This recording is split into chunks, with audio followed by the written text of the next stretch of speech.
alayhi wa sallam, as we greet you tonight here in Masjid Al-Falah in Subang Jaya in Kuala Lumpur, Malaysia, as we attempt to address the subject which has become critically important now, the Zionist attack on Syria. Two things have happened over the last few days which have a significant link with this subject. Number one, the assassination of the scholar of Islam, Sheikh Muhammad Saeed Ramadan al-Bouti, rahimahullah, who is now shaheed.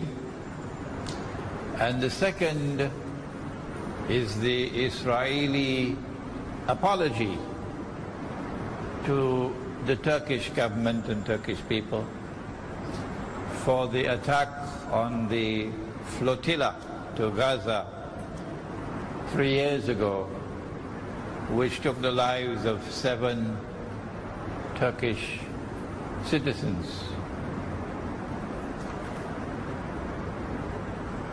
We pray for Allah's mercy and forgiveness on the soul of the Sheikh, who was 84 years of age, who was a learned scholar and a distinguished scholar of Islam. And we say, may Allah grant him Jannatul Firdaus. Ameen. And we say shame. Shame on those who planned the attack, which took the life of not only the learned Sheikh, who was innocent of any wrongdoing that could justify such an attack, and which also took the lives of some 40 other people, 40-something other people, who are now all shuhada. This attack took place in the house of Allah, the masjid. And it is a taste of things to come in Syria. That although we dislike it, we're going to have to barricade the masajid now against such people. This is mentioned in the hadith of what's going to happen.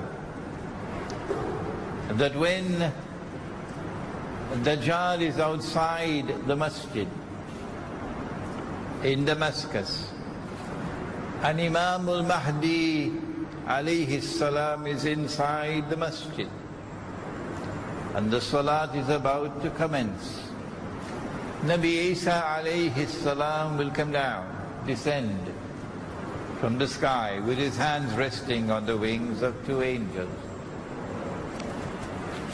And Imam al-Mahdi will recognize him and say, this is the son of Maryam alayhi salam, and invite him to lead the salat. And he'll say, no, their people have appointed you as the Imam, you lead.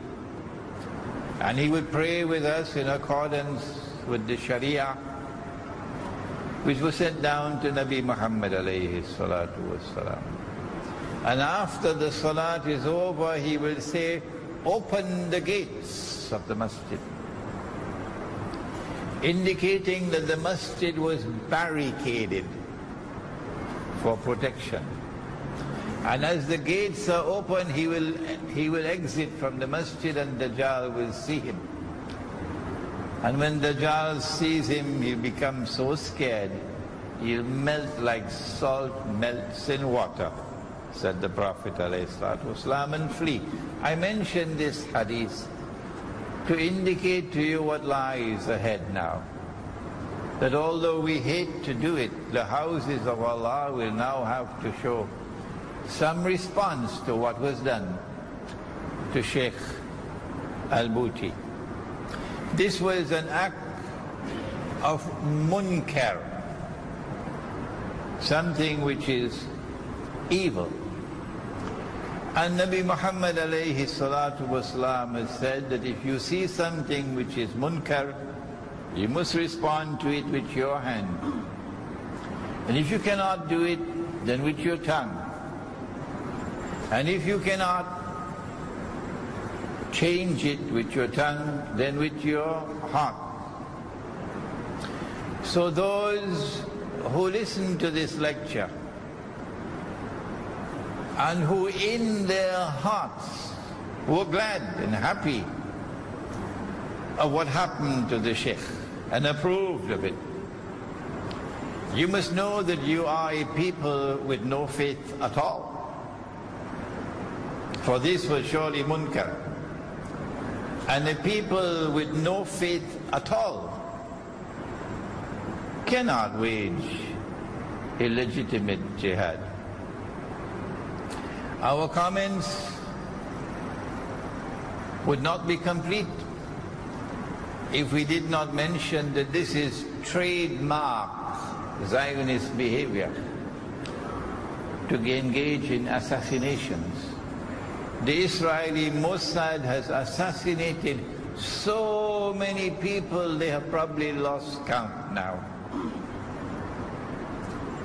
And their methodology of assassination is that either they conceal what they have done